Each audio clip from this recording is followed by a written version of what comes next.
Bienvenue au Château du Tertre. On accueille ce soir l'ouverture de cette semaine de dégustation pour l'Union des Grands Crus.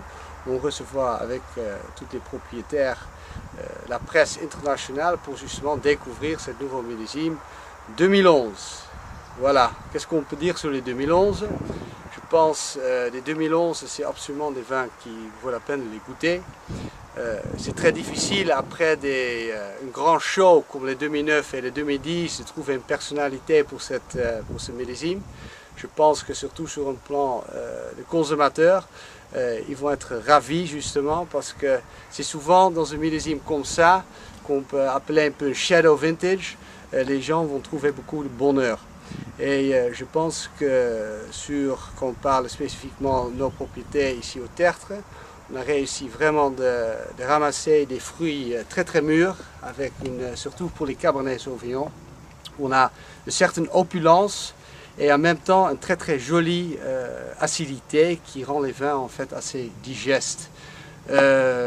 Donc pour nous, c'est le record de Cabernet Sauvignon dans notre assemblage. Ici au Tertre, on est autour de 60% de Cabernet Sauvignon. Souvent, on est plutôt vers les 45-50%.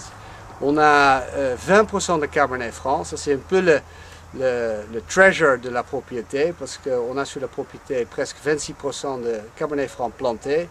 Et ça c'était cette année vraiment très intéressant, les Cabernet Franc qui ont pleinement pu trouver leur maturité. Donc on a une certaine opulence sur ces Cabernet Franc qui amènent une certaine sex appeal qui est assez intéressant.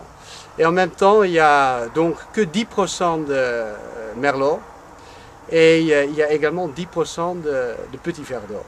Donc je pense, ça vaut la peine de le découvrir, ce millésime.